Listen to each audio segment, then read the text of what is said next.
하나님 말씀 보겠습니다. 고린도전서 15장 2절부터 8절까지. 고린도전서 15장 2절부터 8절까지 다 같이 읽습니다. 너희가 만일 나의 전한 그 말을 굳게 지키고 헛되이 믿지 아니하였으면 이로 말미암아 구원을 얻으리라. 내가 받은 것을 먼저 너희에게 전하였느니 이는 성경대로 그리스도께서 우리 죄를 위하여 죽으시고 장사 지낸 바 되었다가 성경대로 사흘 만에 다시 살아나사 게바에게 보이시고 12 제자에게와 그 후에 500여 형제에게 일시에 보이셨나니 그 중에 지금까지 태반이나 살아있고 어떤 이는 잠들었으며 그 후에 야고보에게 보이셨으며 그 후에 모든 사도에게와 맨 나중에 만삭되지 못하여 난 자 같은 내게도 보이셨느니라. 아멘. 오늘 제목이 뭐죠? 부활의 증거. 예, 부활의 증거입니다. 이 고린도전서는 왜 기록이 됐다고 생각하세요? 고린도전서는 사도 바울이 제3차 선교 여행을 다녀와서 에베소에 3차 여행을 하면서 에베소에 있을 때 이 고린도 교회에 대한 소식을 듣게 됩니다. 근데 이 고린도 교회가 신앙생활 잘한다 잘못한다, 이게 엉망진창이다. 지들끼리 싸우고 지지고 볶고 맨날 패싸움이나 하고 교회에서도 서로 다투고 시기하고 그리고 심지어는 자기가 그 고린도 교회에 있으면서 예수님의 부활에 대해서 그렇게 전했는데도 불구하고 그들 중에는 예수님의 부활이 어디 있냐, 이런 사람들도 있었다는 거예요. 그래서 3차 전도 여행을 하면서 에베소에 갔다가 도저히 이들은 자기가 거기 갈 수는 없고, 그래서 성령님께 기도하는 중에 편지를 써야 되겠다. 그래서 사도 바울이 편지를 쓰게 됩니다. 이때가 언제냐? 이 고린도서를 전서를 쓸 시기에는 약 AD 53년경에서 55년경으로 추정을 합니다. 자, 그러면 예수님이 십자가에 못 박아 죽고 부활한 시기가 언제쯤 될까요? AD 몇 년? 예. 학자들이 추정하기에는 30년에서 34년으로 추정을 합니다. 왜 제가 이 시기를 이야기하는지 조금 이따 설명드릴게요. 30년에서 34년 사이에 예수님이 십자가 못 박혀 죽으셨다가 부활을 하셨습니다. 그러면 예수님이 죽으셨다가 부활하신 지 몇 년 만에 고린도전서가 쓰여진 거예요? 한 길으면 20년. 예수님이 십자가에 죽었다 부활하시고 승천하신 다음에 그 이후에 20년 정도가 흐른 후에 바울이 이 고린도전서를, 특별히 고린도전서 15장을 기록하게 되었다라고 하는 것입니다. 자, 그러면 내용을 한번 보죠. 15장 2절. 너희가 만일, 너희는 누구예요? 고린도 교인. 오늘로 말하면 저와 여러분을 말하는 거예요. 만일 하나님이 나를 통해서 여러분에게 전한 그 복음을 굳게 지키고 헛되이 믿지 아니하였으면 이로 말미암아 뭘 받으리라? 구원을 받으리라, 이렇게 말합니다. 그러면서 3절, 내가 받은 것, 뭘 받은 거예요? 내가 만난 예수, 내가 받은 성령. 예수님을 통해서, 왜 사도 바울은 아라비아 사마에 가서 3년 동안, 제자들은 3년 동안 육신적인 예수님과 직접 다녔다면 사도 바울은 부활하신 주님과 함께 아라비아 사막에서 3년 동안 예수님으로부터 직접 뭐예요? 사사를 받은 그런 사람입니다. 그래서 여기 뭐라고 쓰냐? 내가 받은 것을, 내가 받았다는 건 뭐예요? 다른 사람을 통해서 들은 얘기가 아니라 직접 누구로부터? 부활하신 예수님께서 나에게 오셔서 나에게 직접 주신 거라는 거예요. 아멘. 그것을 내가 먼저 너희에게 뭐 했느니? 전하였다는 거예요. 그게 뭐겠어요? 예수님의 죽으심과 부활을 내가 너에게 뭐 했다? 전했다는 거예요. 할렐루야. 전했어요. 전했더니 이는 성경대로, 여기 중요한 건 여기서 제일 많이 나오는 말씀이 두 가지. 성경대로, 성경대로. 그리고 뭐 하셨다? 부활하셨다, 부활하셨다, 부활했다는 말을 6번 사용하고 있습니다. 성경대로 사흘 만에, 3일 만에 뭐 했다? 다시 살아나셨다는, 첫 열매가 되셨다는 거죠. 최초로 죽었다가 완전하게 부활한 분은 역사상 누구밖에 없다? 예수님이 첫 번째 열매라는 거예요. 첫 번째 열매라는 말은 꽃이 한 송이가 첫 번째 피면 하나만 피나요? 나머지 따라서 피나요? 뒤에 이어서 핀다, 그런 얘기입니다. 그러니까 우리도 뭐한다? 예수님처럼 계속해서 부활할 거라는 거예요. 할렐루야. 자, 5절부터가 중요합니다. 이제 예수님이 누구누구에게 부활하신 몸으로 나타나느냐, 그 이야기를 하는 거예요. 증언하는 거죠. 자, 게바에게 보이시고, 게바가 누굴까요? 베드로죠. 예, 잘하시네. 예. 원래 시몬이에요, 시몬. 그리고 그걸 베드로는 예수님이 지어준 이름이고, 원래는 뭐예요? 게바 또는 시몬이라고 부릅니다. 게바에게 뭐였어요? 부활하신 예수님을 나타내 보이셨다. 근데 여기서 여러분들이 알아야 할 것은, 성경을 잘 이해하는 분들은 왜 막달라 마리아가 부활하신 예수님을 제일 먼저 만난 거 아니냐? 왜 여기 막달라 마리아라든지 예수님 만난 여자들 이야기를 쏙 뺐냐? 이제 이런 질문을 해야 됩니다, 원래가. 왜? 마태복음, 누가복음 다 보면 제일 먼저 예수를 만난 사람이 누구예요? 막달라 마리아잖아요. 근데 이 막달라 마리아는 이름은 싹 빠졌어. 왜 그럴까요? 이게 이제 세계관의 문제입니다. 문화적 차이입니다. 예수님 당시에는 그 유대 문화에서 여자분들은 증인으로 뭘 하지 않았다? 채택을 하지 않았습니다. 좀 섭섭하시겠지만 지금은 안 그러잖아요. 옛날엔 그랬어요, 그 시대에는. 그래서 여자들은 증언, 내가 뭘 봤다, 이거 확실하다, 그래도 효력이 없었어요. 자, 그래서 누가 빠졌다? 막달라 마리아와 여자들이 원래 제일 먼저 예수님을, 베드로보다 예수님을 만났단 말이에요. 그런데 여자들의 이름은 뭐한다? 싹 뺐다. 그리고 두 번째 만난 누구를? 베드로를 첫 번째 예수님의 부활을 만난 사람으로 기록하고 있다. 아멘.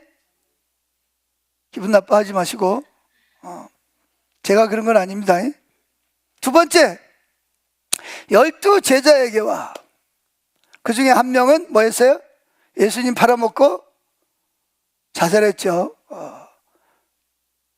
낭떠러기 끝에다가 목을 매달아 죽였는데 줄이 끊어져가지고 어떻게 했어요?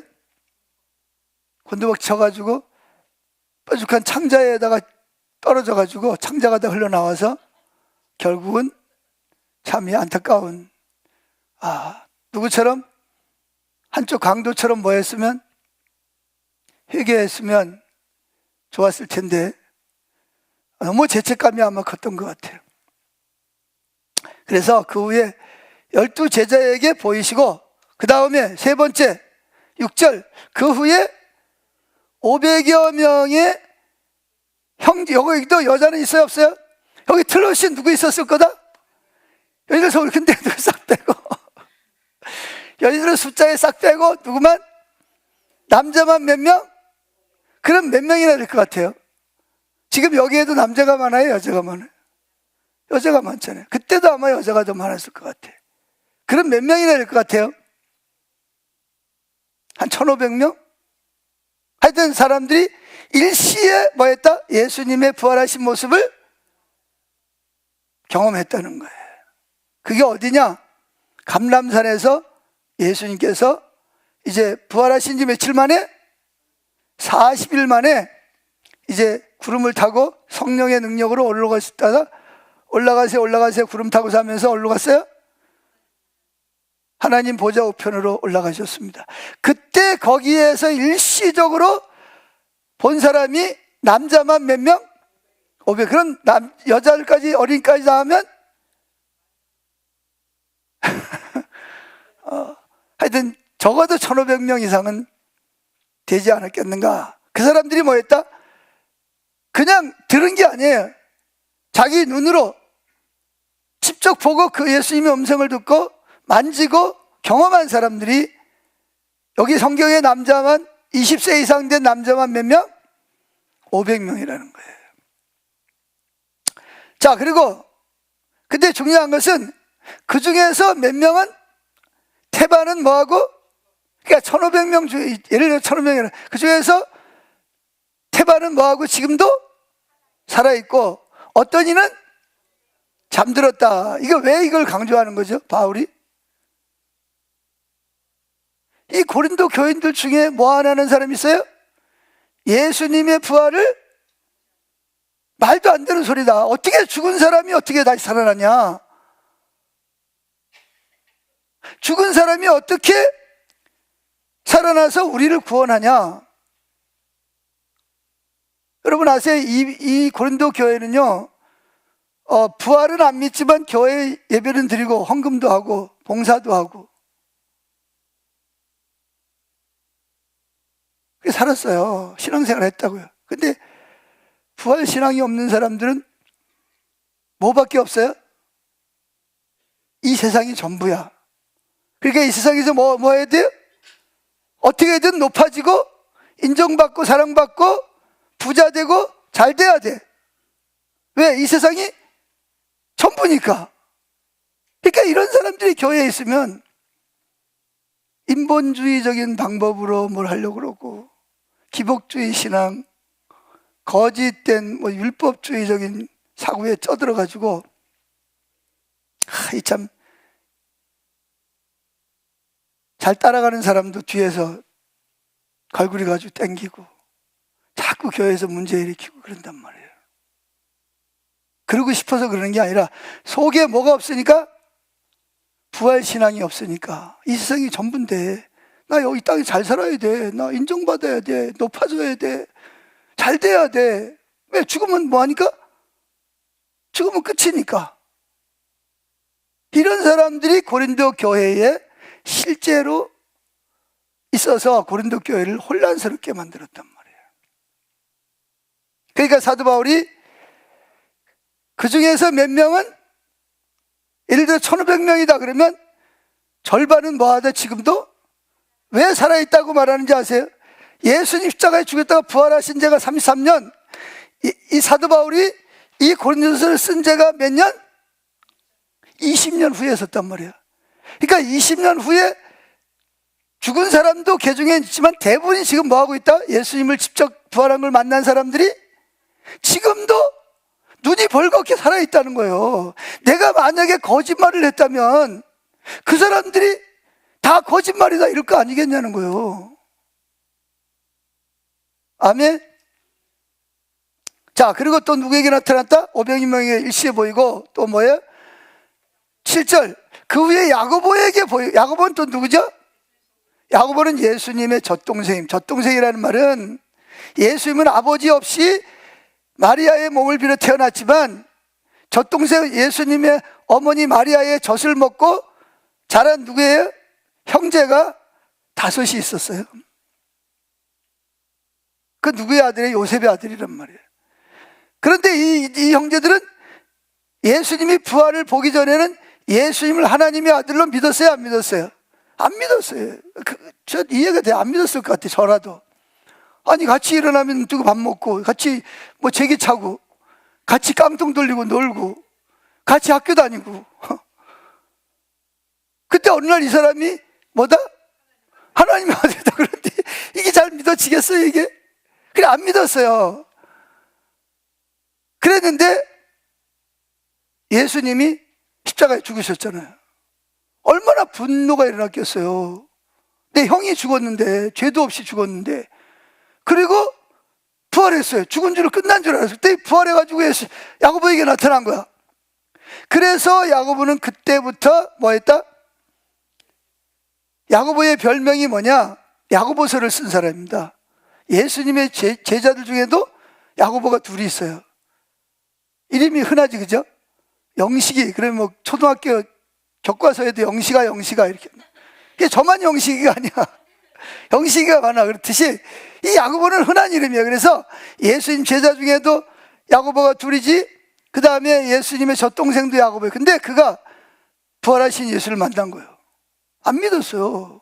저 사람 나랑 같이 밥 먹고 나랑 놀러 다니고, 나랑 고기 잡으러 다니는데 저 사람이 어떻게 하나님의 아들이야. 이게 안 믿었는데 부활하신 예수를 만나고 나니까 진짜 이분이 하나님의 아들이 맞구나. 그래가지고 이 야고보의 별명이 뭔지 아세요? 모르시는구나. 누가 아시네? 낙타 무릎이라고 합니다. 낙타는 집을 실을 때 항상 뭐 하죠? 무릎을 꿇습니다. 그래가지고 이 무릎이 낙타 무릎처럼 구덕살이 그냥 꽉 뺏겼어요. 얼마나 엎드려가지고 자기가 30년 동안 형하고 하나님하고 같이 살면서 하나님 줄 모르고 비난하고 조롱했던 자기 모습이 너무나 안타깝고, 그래서 자기처럼 예수님의 부활을 믿지 않는 사람들을 위해서 얼마나 무릎을 꿇고 기도를 했는지, 무릎이 무슨 무릎이 됐다? 낙타 무릎이라고 별명이 붙을 정도로 그렇게 기도하던 사람이 누구냐? 이 야고보라는 사람입니다. 그러니까 여러분, 지금 예수님이 안 믿어져도, 부활이 안 믿어져도 괜찮아요. 성령님이 오셔서 역사하시면 다 믿어져. 할렐루야. 자, 그 다음에 또 누구야? 그 후에 모든 사도에게, 왜 사도가 또 나와? 앞에 있는 사도는 12명의 사도, 여기 나오는 사도는 누구? 바나바 같은 사도. 바나바 같이 예수님 따라다니긴 했지만 12명에 들어가지 못한 나머지 사람들도 복음을 전하는 사람들을 뭐라 그래요? 사도라고 해요. 그래서 나머지 사람을 사도라. 그 사람에게도 예수님이 보이시고. 8절, 맨 나중에 만삭되지 못했다는 말은 뭐예요? 엄마 뱃속에서 10달을 채우고 나와야 되는데 10달을 다 못 채우고 8달, 7달 만에 나왔다. 이걸 뭐라 그러죠? 미수가. 저 유식한 말 좀 씁시다. 미수가. 정상적이지를 못한 뭐예요? 미수가 같은 누구를? 나에게도. 왜 자신을 미수가라 그러죠? 베드로가 얼마나 바울이 얼마나 똑똑했습니까? 12명의 제자를 다 모아도 사도 바울을 지식을 못 따라갈 만큼 뛰어난 사람입니다, 사도 바울이. 근데 왜 자신을 미수가라 그러죠? 자기는 예수님이 부활한 걸 안 믿고, 안 믿을 뻔해 예수 믿는 사람을 어떻게 했어요? 잡아 죽이고 교회를 폐쇄시키고 다메섹까지 예수 믿는 사람 잡으러 갔던 사람. 그래서 늘 마음에 뭐가 있어요? 하나님 앞에 죄송한 마음이 있어요.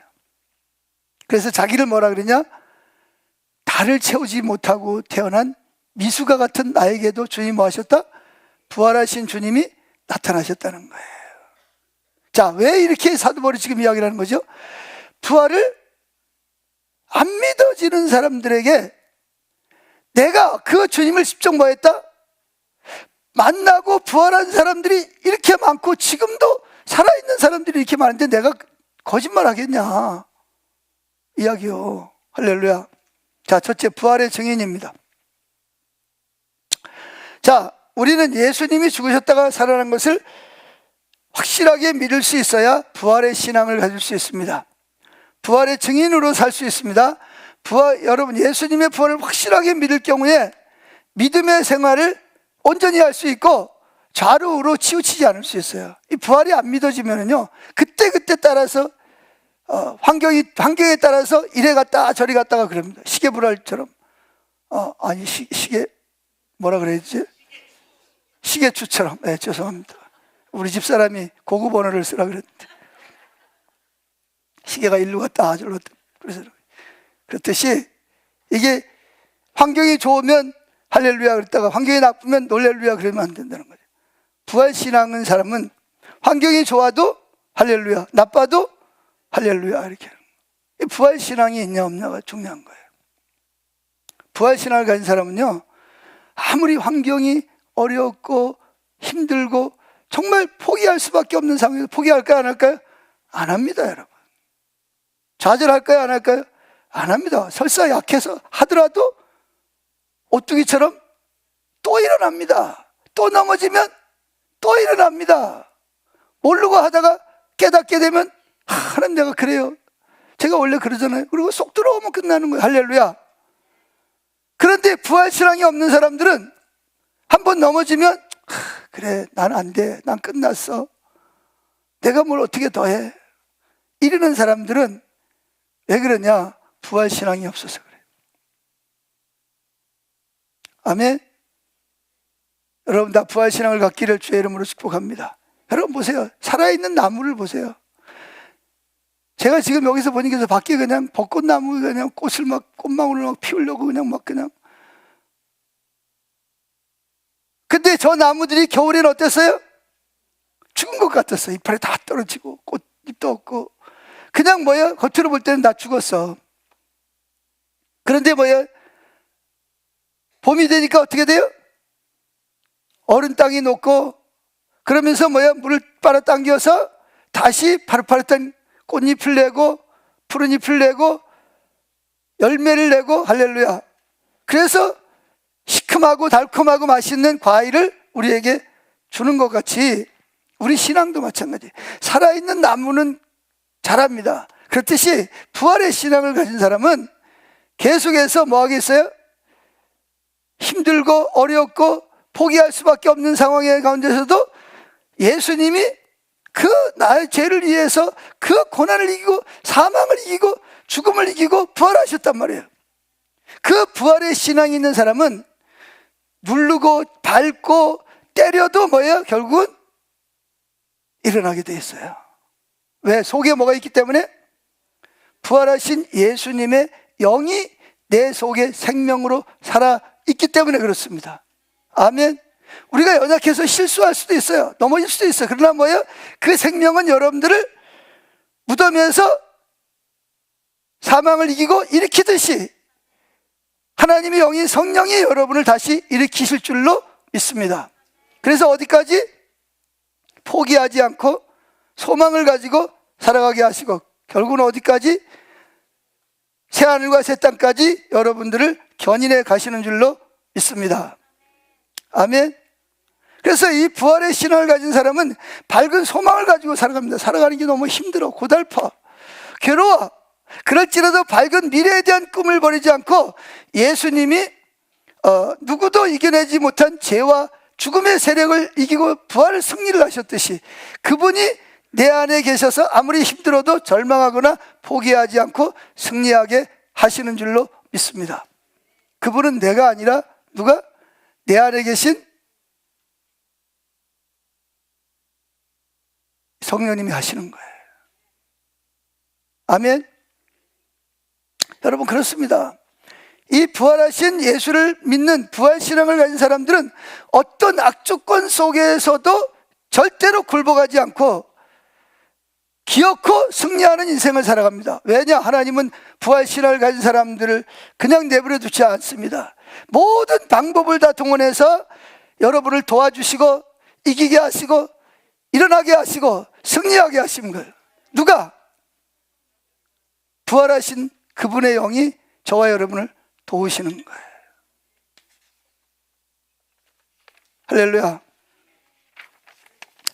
자, 그러면 예수님이 부활했다는 증거가 뭐냐? 예수님이 부활했다는 증거를 너무 많아. 말하기 어려울 정도로 예수님이 부활했다는 증거가 많은데 그걸 다 이야기하려면 시간이 많이 가니까 세 가지만 오늘 말씀드리려고 합니다. 첫째, 그 중에 대표적인 예수님이 부활했다는 증거가 뭐냐? 예수님의 제자들의 뭐예요? 변화된 삶입니다. 예수님의 제자들은 부활하신 예수를 만나기 전에 뭐 했어요? 왜 예수님을 따라갔어요? 물론 예수님이 하나님의 아들이기 때문에 따라가는 면도 있지만 또 한편에는 뭐가 있었어요? 예수님이 이스라엘 왕이 되면 나는 어느 쪽에? 오른쪽, 좌의정, 우의정, 국무총리, 뭐 국방부 장관, 내무부 장관, 뭐 기획부 장관, 교육부 장관, 이런 거 하려고 그런 마음도 있이 따라갔단 말이에요. 아멘. 그래서 지금은 힘들어도 예수님 따라가면, 예수님이 유대 나라의 왕이 되면, 온 세계를 지배하면 나는 영광스럽게 오른쪽, 왼쪽 투자할 만하잖아요. 그래가지고 예수님이 십자가를 향해서 올라가는데 지들끼리 뒤에서 뭐하고 싸워요? 누가 예수님의 오른쪽에 앉을 거냐. 예수님이 십자가 지러 가는데. 참 철부지들도 참. 그게 누구 모습이요? 그게 내 모습이요. 그게 다 내 모습이요. 다른 사람 이야기할 거 없어. 그게 다 내 모습이요. 그런데 예수님은 그런 사람들을 어떻게 했어요? 변화시켰어요. 그리고 심지어는 뭐라 그랬어요? 예수님이 오늘 밤에 너희가 나를 다 버리리라 그랬더니 베드로가 또 잘난 척하고 나와가지고 주여 다 버릴지라도 나는 절대로 죽을지언정 주를 버리리. 얘들은 다 버릴 겁니다. 참 잘난 척하고 있어요. 꼭 내 모습을 보는 것 같아요. 나는 절대로 뭐한다? 주를 버리지 않겠냐. 그러다가 된통 걸렸지. 예수님 뭐라 그래요?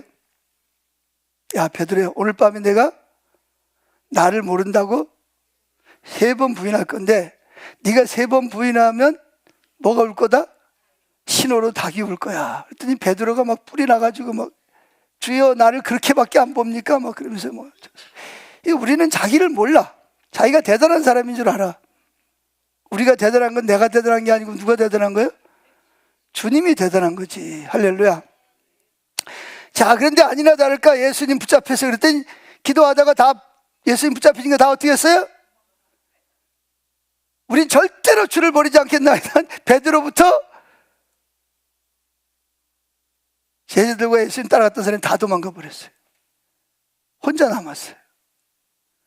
근데 거기서 끝난 게 아니죠. 또 베드로와 요한 도망가다 말고 생각하니까 좀 미안하잖아. 어떻게든 좀 보자. 그러고 따라갔어요. 따라갔는데 또 하필이면 또 베드로가 또 뭐야? 칼로 자른 그 말구의 친척이 베드로를 알아본 거야. 베드로가 누구다? 그 하인이 이 사람이 예수와 함께 있었다 그랬더니 그런데 예수와 함께 있었다는 말만 듣고도 경기를 하고 말이죠. 난 저 사람 모른다고 막 부인하고. 또 뒤로 갔는데 또 뒤에 있던 또 사람이 뭐라 그러죠? 여정이 당신 그 말을 들어보니까 예수님하고 같은 시대 사람이구먼. 그랬더니 또 막 맹세를 합니다. 내가 하나님의 이름으로 맹세하건대 난 저 사람이 누군지 몰라. 또 거기까지는 그래도 좀 봐줄만 해요. 이제 문 앞까지 도망을 갔어. 근데 불을 막 피우니까 베드로 얼굴이 금방 드러났잖아. 그죠? 그러니까 베드로가 얼마나 잘생겼는지 모르지만, 그러니까 또 뭐예요? 그 사람이 당신 맞다. 내가 동산에서 당신 봤는데. 그랬더니 막 베드로가 뭐라 그래? 예수님을 막 저 인간하고 나하고 저주를 하면서 막 모른다 그러는 거예요. 그때 베드로는 두려움 때문에 예수님이 말씀하신 것을 깜빡 잊어버려요. 근데 누가 가르쳐줬어요? 그때 꼭이요 하고 우는 소리가. 그때 딱 퍼뜩 생각난 게 뭐예요? 예수님이 내가 예수를 모른다고 3번 부인한다 그랬는데. 그래가지고 그냥 밖으로 그냥 나와가지고 그냥 통곡을 하면서. 왜 통곡을 했을까요? 예수님 모른다고 부인한 것 때문이 아니라 내가 이것밖에 안 되는구나.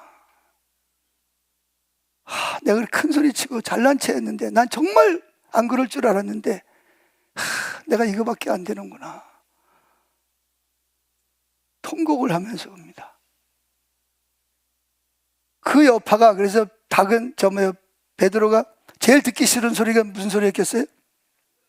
이 닭우는 소리였다. 닭우는 소리만 나면 뭐가 생각이 나? 그 재판 받을 때 그 생각이 머릿속에서 지워지질 않는. 이 기억은, 예수 믿어도 기억은 안 지워지거든요. 자, 그렇게 둘이 죽음을 두려워했어요. 자, 그런데 베드로가 여기 말씀대로 누굴 만났죠? 부활하신 예수를 만났어요. 할렐루야. 베드로가 어떻게 했을까요? 부활의 증인은요, 이게 부활하신 주님을 만나야 됩니다. 여러분, 부활한 주님을 다 만나기를 축복합니다. 어떻게 만나요? 뭐 하얀 저고리 입고 나온 사람 만나요? 뭐 그렇게 만날 수도 있겠지만, 각자가 다르지만 성령님을 통해서 부활하신 주님을 만날 수 있기를 축복합니다. 그런데 여러분, 이 예수님이 부활한 주님만 만나는 거 가지고는 안 됩니다. 왜냐하면 예수님 부활했어요. 사도들 다 주님 만났어요. 근데 이들은 다 어디로 가버리죠? 베드로가 뭐라 그래요? 나 고기 잡으러 갈래. 나 예수님 얼굴 더 이상 못 보겠어. 그랬더니 저희들도, 야, 너만 부인했냐? 우리도 부인했는데 같이 가자. 그래, 다 떼거리로 어디로 갔어요? 갈리로 간 거예요. 가서 뭐예요? 또 고기 잡지. 직업이 그거니까 고기를 잡는 거예요. 잡혀요, 안 잡혀요? 이 갈릴리는요, 이게 지금처럼 무슨 그물이, 그런 큰 그물이 아니고 이 작은 그물이기 때문에 이 밤에 고기를 잡아야 돼요. 왜 밤에 고기를 잡죠? 이 낮에는 햇빛이 비치니까 안으로 숨습니다. 그런데 이 밤이 되면 어떻게 돼요? 빛을 따라서 고기들이 물 위로 올라온답니다. 그래서 밤에 고기를 잡아야 되는 거예요. 근데 고기를 잡았는데 한 마리도 못 잡았네. 그래, 가자. 저희들하고 이제 지금 뭐 그러고 있는데, 근데 갑자기 저 해변가에서 소리가 들려오는 거예요. 고기 좀 잡았냐? 못 잡았어. 그랬더니 뭐라 그러죠? 그러면 배 오른편에다가 그물을 던져라. 맥 빠지는 소리 하고 있네. 지금 밤새도록 오른쪽에 그물 던졌겠어요? 안 던졌겠어요? 그물 던졌어요. 근데 또 오른쪽에다 그물을 던지라고? 그때 여기에 베드로의 좋은 점이 있어요. 말도 안 되는 소리인데 뭐예요? 순종을 잘하는 특성이에요. 처음에 주님을 만났을 때도 그랬잖아요. 밤새도록 고기를 못 잡았어요. 그래가지고 지금 그물 깃고 있어요. 그물 지금 정리. 오늘 저녁에 또 가려면 그물을 또 말려야 되니까. 그래, 그물을 정리하고 있는데 어떤 젊은 사람이 한 30살쯤 된 사람이 와가지고 뭐 배 좀 빌려달라 그래가지고 뭐 말씀 전하더니 이제 뭐라 그래요? 깊은 곳에 가서 그물을 던지라 그러는 거예요. 아니, 베드로가 밤새도록 그물 던지는데 한 마리도 못 잡았는데, 그때 베드로의 단순한 점이 여기 있어요.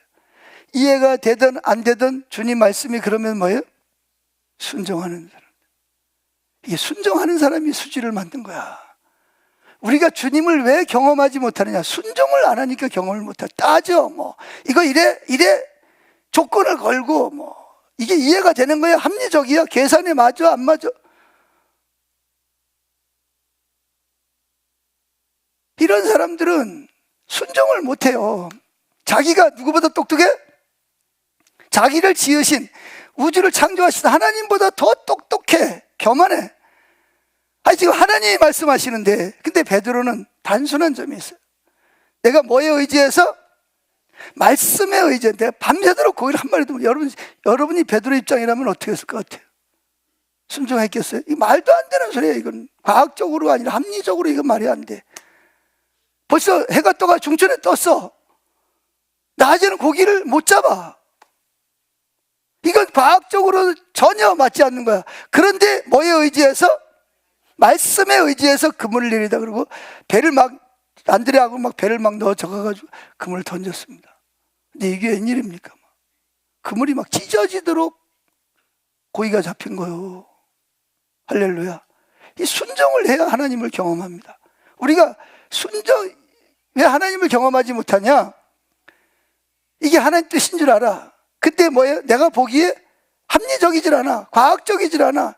이 머리가 너무 좋아. 자기가 하나님보다 똑똑하다고 생각해. 순종을 안 하는 거예요.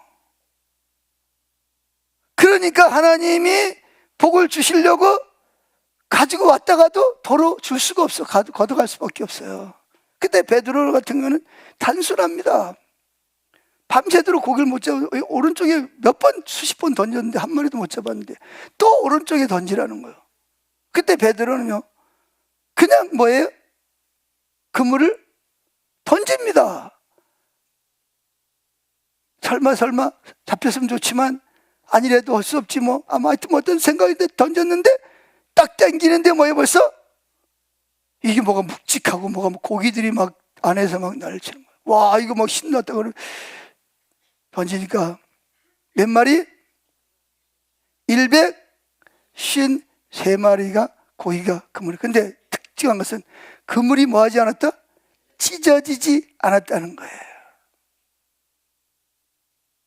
여러분, 그 정도 고기가 잡히면 뭐 하게 돼 있어요? 그물이 찢어져야 돼. 그래가지고 막 그물을 막 신나게 막 그냥 끌어올리는데 옆에 있던 사도 요한이 뭐라 그래요? 이건 누구다?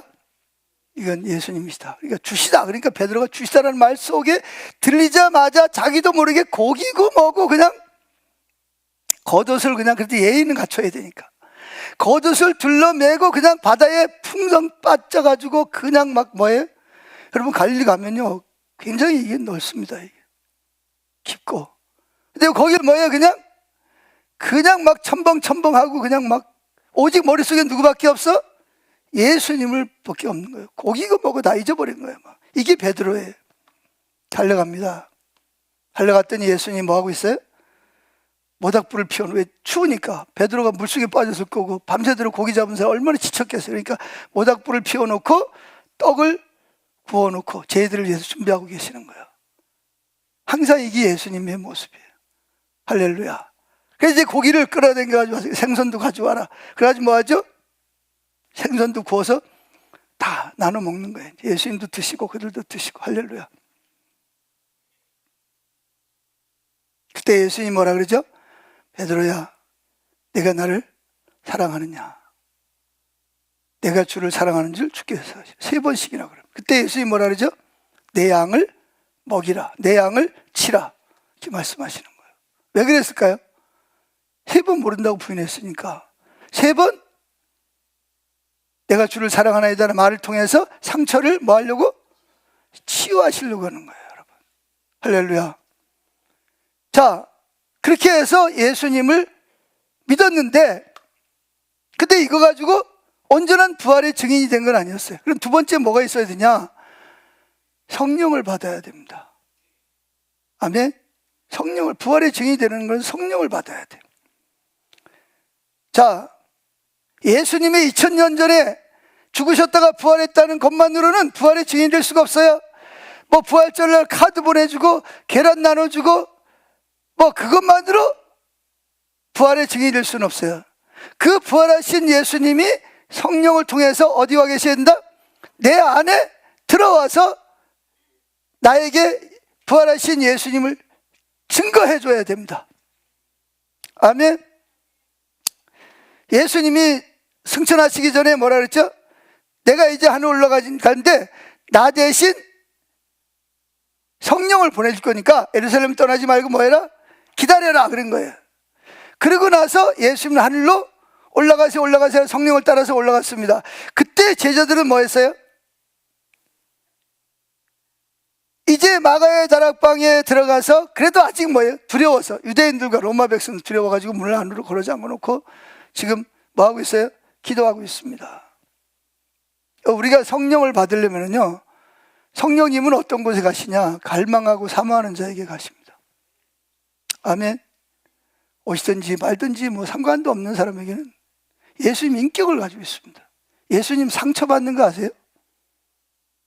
예수님 근심하시는 거 아세요? 예수님 감정을 가지고 있어요. 그래서 누구에게 역사하시죠? 사모하는 자에게, 기다리는 자에게, 갈망하는 자에게 성령님이 오시는 거예요. 우리가 왜 성령을 못 받냐? 골방에 들어가서 그분을 구하지 않잖아요. 바빠. 새벽부터 밤늦까지도 바빠. TV 보느라고 바쁘지, 스마트폰 해야 바쁘지, 게임하느라고 바쁘지, 일하느라고 바쁘지, 공부하느라고 바쁘지. 성령님이 언제 들어가? 언제 역사를 하셔? 그러나 뭐예요? 야고보처럼. 그래서 예수님도 어디에 들어가서? 골방에 들어가서 주님을 찾으라는 거예요. 시간을 정해놓고. 왜? 주님이 공부보다 직장도 중요하고 공부도 중요하고 가정도 중요하고 다 중요하지만 그 중요한 일을 감당하기 위해서는 누가 와야 돼? 성령을 받아야 됩니다. 성령 받지 않으면요, 기름칠 않은 기계가 돌아가서 삐걱 그러다가 싸우고 지지고 볶고 던지고 패고 그랬다가 뭐 또 교도소 갔다가 또 뭐 복수한다고 또 난리치고 이런 삶을 사는 거예요. 기계를 돌리면 뭐 해야 돼요? 기름을 치면 어떻게 돼요? 삭삭삭 소리도 안 나고 돌아가. 근데 이게 기름이 마르면 어떻게 돼요? 돌아가지도 않아. 힘만 들어요. 삐걱 불량품은 나오고 되질 않고. 그런데 거기 뭐가 뭘 칠하면? 기름을 칠하면 기계가 어떻게 돼요? 그냥 손가락으로도 그냥 돌려. 근데 이걸 그냥 이렇게 해도 막 안 돌아가잖아요. 그래서 성령의 뭐가 임한다? 기름이 부어져야 돼요. 따라합시다. 성령의 기름 부으심. 성령의 기름 부으심이 필요한 거예요. 그러면 근데 언제 성령님이 오시냐? 따라합시다. 항복해야 돼.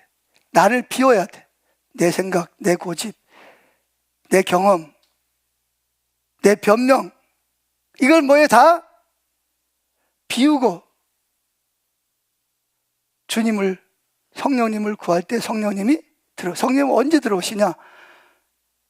성령님은 들어갈 공간이 있어야 들어오셔. 어디에 오신다고요? 공간이 있어야 들어가셔. 근데 다른 걸로 가득 찼는데, 그래서 고린도전서 6장 10절에 뭐예요? 벨리알과 우상이 또 뭐예요? 부활하신 주님이 어찌 함께 할 수 있겠느냐 그런 얘기입니다. 여러분, 나를 비워야 돼. 나를 항복해야 돼. 주님, 저는 아무것도 못합니다. 따라하세요. 저는 아무것도 못합니다. 전 주님이 오셔야 됩니다. 저를 잘 아시잖아요. 저에게 오세요. 그렇게 자기를 비울 공간이 있어야 주님이 들어오셔. 할렐루야. 그래서 예수님이 열흘 동안 뭐 했죠? 자기를 비우고 주님의 약속을 붙잡고 사모하면서 갈망하면서 기다렸습니다. 며칠 동안 기다렸죠? 예수님이 40일 동안 기다려 승천하시고 그때부터 마가의 다락방에 모여가지고 기도합니다. 자기를 비우고 누가 오시도록? 약속하신 성령이 오시도록. 여러분, 자기를 비우는데 열흘이 걸린 거예요. 아멘. 그냥 우리는 기도하면서 그래. 자기 문제 해결만을 위해서 막 기도해. 이거 문제.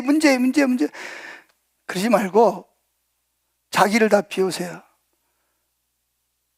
무엇을 먹을까? 무엇을 입을까? 무엇을 마실까? 무슨 차를 살까? 여러분에게 집이 필요한 거 알아요? 몰라요? 여러분의 회사가 어려운 거 알아요? 몰라요? 취업해야 되는 거 알아요? 몰라요?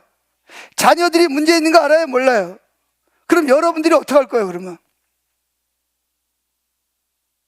그런 문제 가지고 와서 그러지 말고 먼저 뭐 해라? 그의 나라와 그의 일을 구하란 말이에요. 주님, 저는 주님이 필요합니다. 주님을 알게 해주세요. 주님이 오셔야 됩니다. 할렐루야. 근데 아세요, 여러분? 주님이 오시면요, 너희들이 구하기 전에 내가 다 뭐 한다? 다 안다. 따라해보세요. 구하기 전에 내가 다 안다. 그러니까 너희는 먼저 뭐 해라? 나를 좀 구하라는 거예요. 내가 오면 다 해결해 줄게. 제발 나를 좀 만나자. 나와 좀 관계를 맺자. 할렐루야. 그러면 주님이 오시면 뭐예요?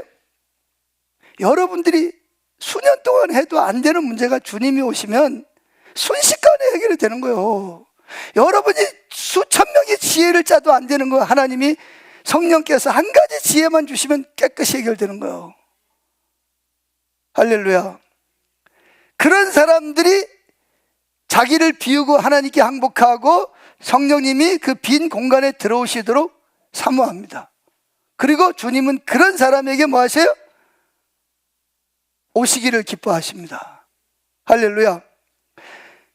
자, 그래가지고 오순절날 열흘 만에 성령님이 오셨어요. 그날이 오순절이에요. 그래가지고 오순절 절기를 지키러 세계 방방곡곡에 흩어져 있던 많은 유대인들이 다 어디로 모였어요? 예루살렘으로 다 모여왔습니다.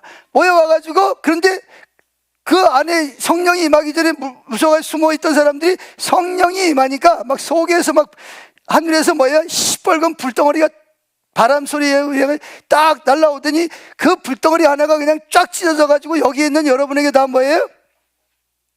다 머리마다 뭐예요? 하나씩 임하여 있더니 성령이 다 충만을 받은 거예요. 할렐루야.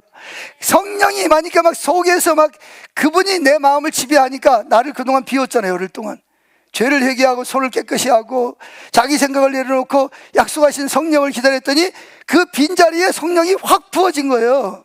그러니까 두려워 떨던 그들이 문을 확 차고 나가서 너희가 죽인 예수가 뭐 했다?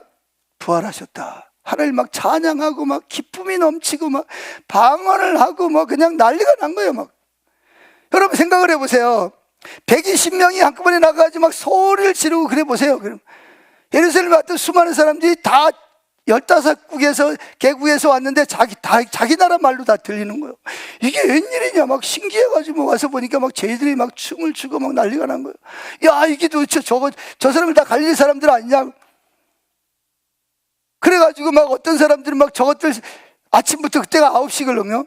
9시에 이제 아침부터 술이 취해가지고 저것들 뭐 하는 거예요. 막 비난하면서. 그때 베드로가 막 성령이 충만해가지고 나가가지고 뭐라 그래요? 형제들아, 지금 몇 시냐? 9시다. 유대인들은 오전에는 절대로 포도주를 마시지 않거든요. 오전 9시인데 우리가 무슨 술을 먹겠냐? 그게 아니라 요엘서에 약속한 대로 말세가 되면 누굴 보내겠다? 성령을 보내실 때 성령이 오면 너희 자녀들은 예언할 것이요, 너희 젊은이는 환상을 보고 꿈을 꾸고 너희 늙은이들은 꿈을 꾸리라. 모든 육체에게 성령을 부어주겠다 약속했는데 그 성령이 우리에게 부어진 것이고, 그리고 다윗에게 예언한 대로 예수가 죽었지만 뭐 할 것이다? 부활할 것이 말씀하셨듯이 예수님 부활하신 것이다. 그러면서 막 예수님의 부활을 막 선포하기 시작을 하는 거예요. 여러분, 베드로가 만약에 그렇게 설교했으면 사람들이 뭐라 그랬겠어요? 야, 저 누구야? 베드로? 어부가 말은 잘하네. 그리고 아마 다 흩어졌을 거예요. 근데 누가? 성령이 베드로를 통해서 통로로 사용하시는, 그랬더니 막 사람들이 막 그 말을 들으면서 내가 예수를 진짜 오빠가 죽였네. 나 때문에 죽었네. 막 애통하면서 막. 그때 몇 명? 남자만, 또 남자만. 죄송합니다. 몇 명? 3,000명이 그냥 막 가슴을 막 쥐어짜고 막. 그러니까 여자들까지 어린이까지 몇 명? 최소한도 10,000명 가까이 왔겠죠. 그 사람들이 뭐 회개하고 형제들아 우리가 어찌해야 될까 막 눈물을 흘리면서 성령이 역사한 거야 막. 그러니까 막 우리가 어찌. 그러니까 여러분, 내가 100마디 하는 것보다 성령에 이끌려서 한마디 하는 게 그게 능력이요. 근데 우리는 내가 사람을 설득시키려고, 내가 어떻게 저 사람을 어떻게, 내 자녀를 어떻게 해보려고, 내가 어떻게 뭐 해보려고. 이제 좀 내려놓으시고 따라합시다. 주님이 하시옵소서. 저를 비웁니다. 성령님 오셔서 나에게 말씀하시면 제가 순종하겠습니다. 저는 안 됩니다. 아멘. 베드로가, 무식한 베드로가 설교를 잘했으면 얼마나 잘했겠어요.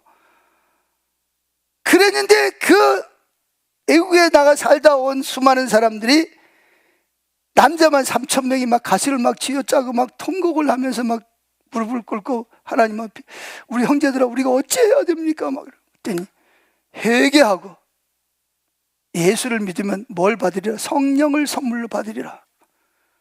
그랬더니 그날 3,000명, 남자만 3,000명이, 여자들까지 하면 한 10,000명이 뭐예요? 회개하고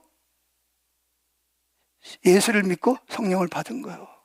그래서 막 초대교회가 어떻게 해서 막 급기야 막 늘어나기 시작을 하는 거예요. 자, 부활의 증인이 되려면 부활하신 주님만 가지고는 안 되고 뭐가 있어야 돼? 성령을 받아야 됩니다. 성령은 누구에게 오신다? 항복하는 사람. 자기를 비워야 주님이 들어오셔. 공간이 있어야 들어오셔. 그분은 인격체라니까요. 그분을 환영하고 기뻐하고 오시라 그래야 그분이 가시는 걸 즐거워하시는 줄로 믿습니다. 아멘. 자, 세 번째, 부활의 증인이 되기 위해서는 부활하신 주님을 만났죠? 성령을 받았죠? 근데 성령을 한 번만 받아가지고는 안 돼.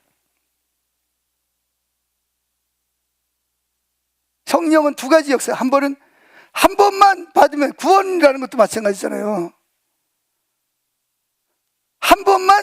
그래서 여러분 요한복음 6장에 보면 예수님의 살과 피를 먹는 것이 두 가지가 있어요. 한 번은 과거에 처음에 예수 믿을 때 회개하고 성령을 받았어요. 예수님 살과 피를 먹었어요. 그 다음에 또 뭐예요? 현재형으로 계속해서 예수님의 살과 피를 먹어야 돼. 그게 뭐냐? 계속해서 성령의 충만함을 받아야 된다는 거예요. 지속적으로 부활하신 예수님이 내 안에 들어와서 역사를 하셔야 된다. 할렐루야. 그래서 이 베드로와 요한이 어느 날 9시에, 오후 3시에 성전에 기도하러 들어갑니다. 그때는 핍박이 아직도 시작되기 전이에요. 그래서 성전에 기도하러 들어가는데 미문에서 들어가려 했더니 태어나면서부터 안진뱅이 된 장애인이 앉아서 뭐하고 있어요? 한 푼 주십시오. 이 사람은 그래도 대단한 사람이에요. 장애인인데도 한 번도 걸어본 적도 없는데 자기 밥벌이를 하려고 와서 일하고 있는 거예요. 근데 베드로가 딱 지나가다가 성령께서 베드로에게 어떤 사인을 주신 거예요. 그러니까 베드로가 뭐라 그러죠? 우리를 보시오. 뭐 좀 주실란가 보다 딱 쳐다봤더니 베드로가 실망스러운 이야기를 해. 뭐는 없다? 은과 금은 내게 없거니와 내게 있는 것. 베드로가 있는 게 뭐가 있겠어요? 어부에게 뭐가 있겠어요? 부활하신 예수님이 계신단 말이에요. 여러분은 뭘 가지고 계세요? 뭘 주실 거예요? 뭘 줘야 될 거예요? 물론 돈을 주는 것 좋고 도움을 주는 것도 좋지만 가장 좋은 거는 뭘 줘야 돼요? 부활하신 예수님이 성령으로 내 안에 와 계시는 그분을 줘야 되는 거예요. 그걸 주시기 바랍니다. 기도할 때도 내가 뭘 어떻게 하려고 막 힘쓰고 애써봤자 소용없어요. 여러분이 뭘 하겠어요? 제가 뭘 하겠어요, 여러분. 제가 여기 여러분에게 한 가지 영성일기를 하나 좀 읽어드릴게요. 하나님 참 일하시는 게 참 여러 가지를. 4월 1일 수요일, 주께서 친히 십자가에 달리심은 죄에 대하여 죽고 의에 대하여 살게 하려 하심이라. 그가 채찍에 맞음으로 나음을 입었고 또다 주의 말씀이 내게 소망이 된다. 며칠째 왼쪽 어깨가 많이 아팠는데 꿈에 목사님께서 나타나 어깨를 치료하자고 하시며 주사를 놓아주셨다. 그리고 막힌 모든 혈관을 뚫어야 한다고 주사기를 통해 바람을 혈관 속에 주입시키셨는데 나는 속으로 이런 치료는 처음이야. 왜 바람을 주입시키지? 생각하며 약간의 두려움도 생겼다. 그런데 바람이 손과 발과 어깨를 지나는데 지나가는 곳이 시원해졌다.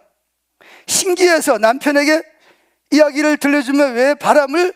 그랬더니 남편이 대뜸 성령의 바람이지 라고 해서 인정되었다. 파스를 안 붙였는데 또 종일 어깨가 하나도 안 아팠다.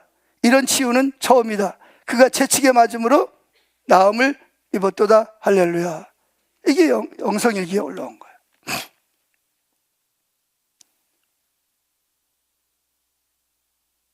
부활하신 주님이 오시면 그분의 방법대로 일하신단 말이에요. 어떤 데는 뭐예요? 눈이 먼 사람을 어떻게 했어요? 안수해서 고쳐야 되잖아요. 뭐라 그래요?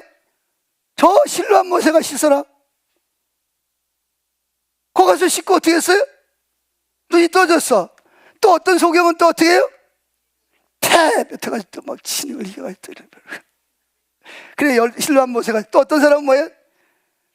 볼지어다, 열릴지어다. 그랬더니 뭐예요? 눈이 열리고 혀가 풀어지고 역사가 이러. 하나님은 누구 방법으로 역사하세요? 하나님의 방법대로 역사를 하시는 거예요. 이게 문제가 뭐냐면 부활하신 주님이, 부활의 신앙이 있는 곳에는 주님이 지금도 생명으로 역사하신다는 거예요. 한 번만 역사하고 끝나는 게 아니라 날마다, 순간마다 하나님이 역사하셔야 될 줄로 믿습니다. 아멘. 그래서 베드로와 요한이 그날 안전뱅이를 뭐 했어요? 내가 줄 거는 뭐밖에 없다? 예수의 이름밖에 없다. 그래서 예수의 이름으로 일어나시오. 그래서 안전뱅이가 40년 만에 처음으로 일어난 거예요. 난리가 났어요, 성안이. 사람들이 막 몰려옵니다. 막. 그랬더니 당신 어떻게 일어났어? 누가 당신 일으켰어? 그랬더니 이 안전뱅이가 누굴 잡아요? 베드로와 요한을 잡고 이 사람이 나를 고쳤다 그랬더니 막 얼마나 신기하겠어요.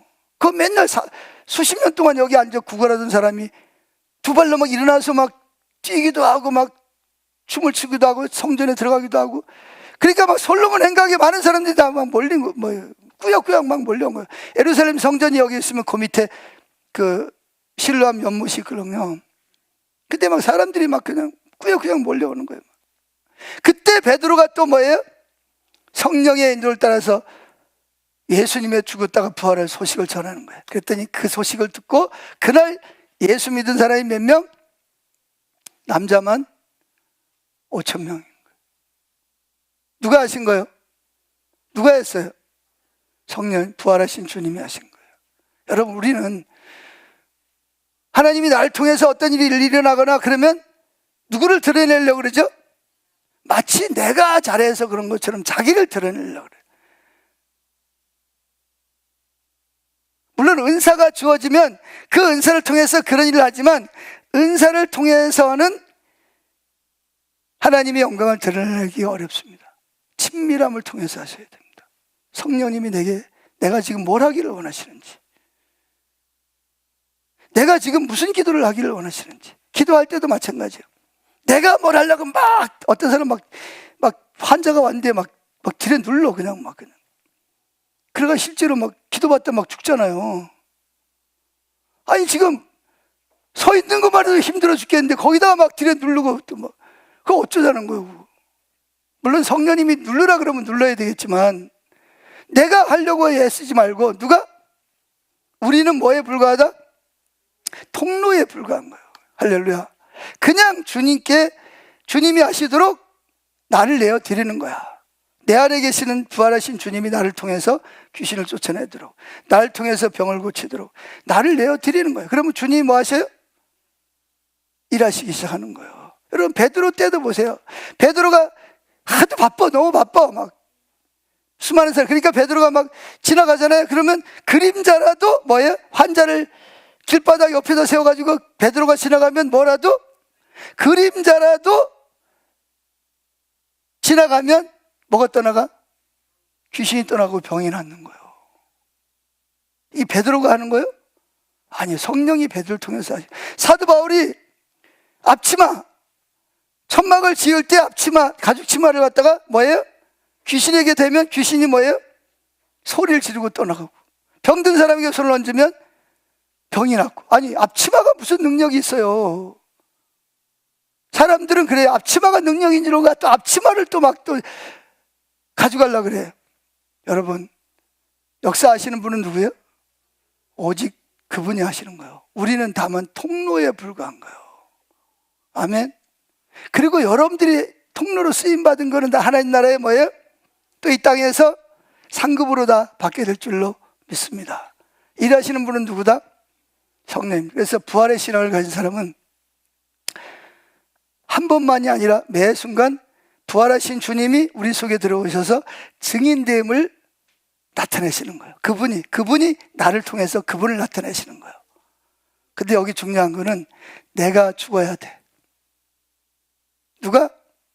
내가 죽어야 돼. 내가 내려져야 돼. 우리는 뭐 조금 하면 누굴 자꾸 드러내려고 그러죠? 하나님도 드러내고 나도 드러내려고 그러는데, 아니요, 100% 주님이 하신 거예요. 그러면 누가 하셔? 그분이 하셔. 그러면요, 좋은 게 뭐냐, 마음이 편해요. 마음이 평안해. 그분이 하시면 하시는 거고, 안 하시면 안 하시는 거고, 하셔도 그분이 하시고, 안 하셔도 그분이 하시고. 할렐루야. 여러분, 우리는 부활의 신앙을 가져야 될 줄로 믿습니다. 결론적으로 부활하신 예수를 믿는 모든 자도 동일하게 예수님처럼 죽은 육신이 부활할 것이라는 사실입니다. 여러분도 뭐 할 거다? 이미 새로운 피조물이 됐어요. 따라합시다. 나는 이미 새로운 피조물이다. 여러분의 영은 이미 뭐예요? 새롭게 거듭났어요. 죽었던 영이 살아났어요. 할렐루야. 이 육신도 뭐 한다? 예수님의 재림의 날 육신도 뭐 할 거다? 부활할 거라는 것입니다. 우린 영원히 죽지 않습니다. 이거 엄청나게 뭐예요? 기쁜 소식 아닙니까? 자, 결론적으로 부활하신 예수를 믿는 자도 동일하게 예수님처럼 이미 뭐 했고? 새로운 피조물이 됐고 육신도 뭐 할 것이다? 부활할 것이다. 이게 세상을 뒤집을 만한 소식 아니에요? 아멘. 죽음을 이기고 사망을 이기고 부활했다는 소식. 내가 뭐 할 거다? 부활할 거라는 소식. 이거는요 세상을 뒤집을 만한 소식이에요. 그런데 문제는 뭐냐? 오늘 신문에, 방송에, 인터넷에 예수님의 부활에 대한 소식이 안 전해지고 있어요. 이게 전해져야 되잖아요. KBS, SBS, MBC, 또 뭐가 있지? 뭐 아니면 또 뭐야, 유튜브에 다 이 소식이 전해져야 되잖아요. 아멘? 근데 이런 소식이 안 전해지고 있는 거예요. 왜? 세상 사람들은 성탄절은 어느 정도 분위기를 맞춰. 뭐에 카드도 보내고 선물도 주고. 근데 여러분 초대교회 때는요 성탄절은 없었어요. 뭐만 있었어요? 부활절만 있었다는 사실 기억해야 됩니다.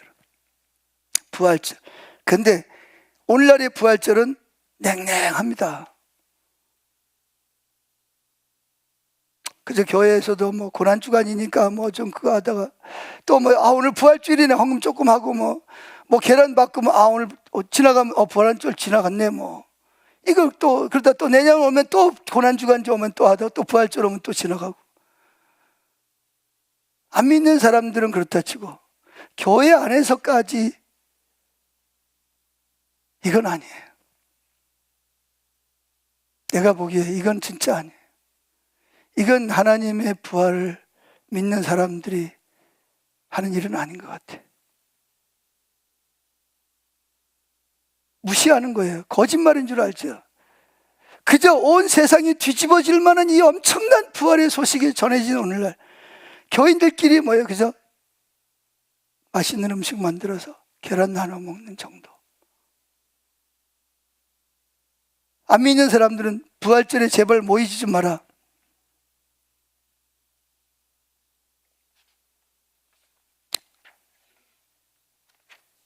여러분, 부활의 증인이 되시기를 축복합니다.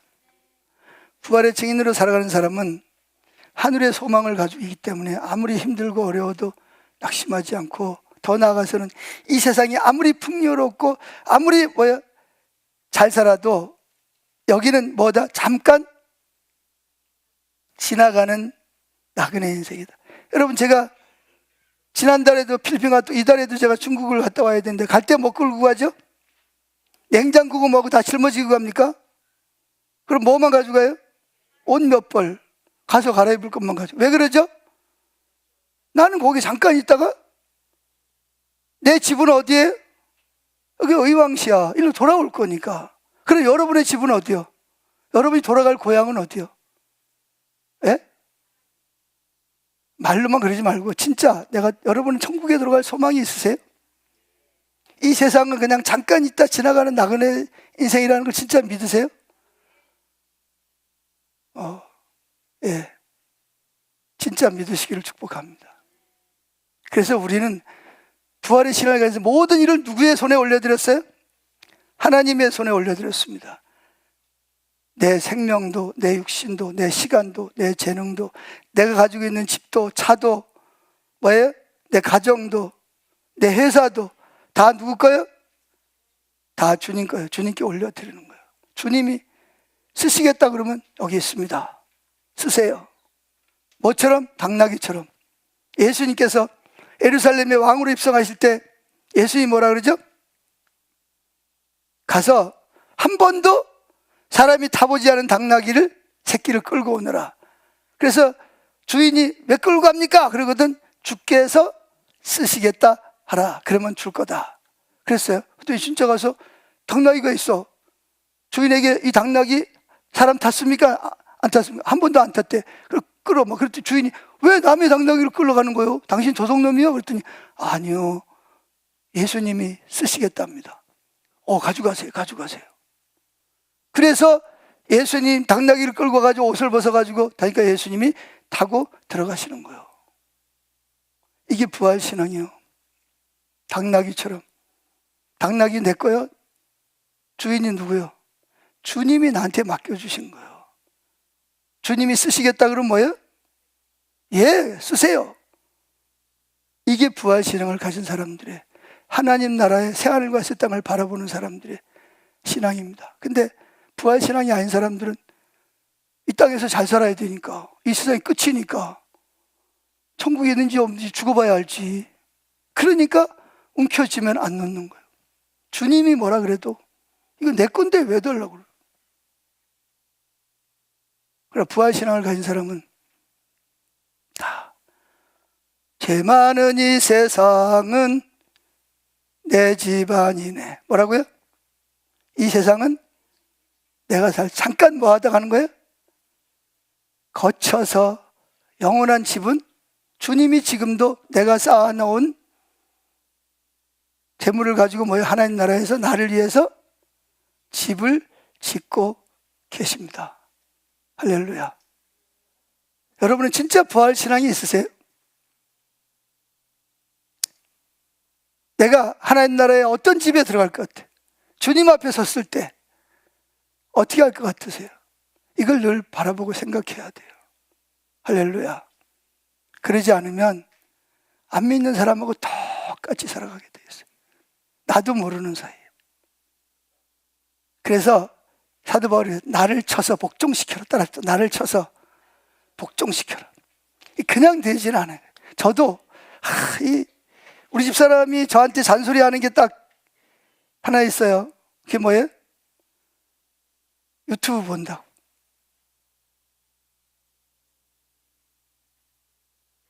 하긴 자기도 많이 보지만, 근데 자기 보는 건 괜찮은데 남편 목사가 보는 건 못 봐주는 거예요.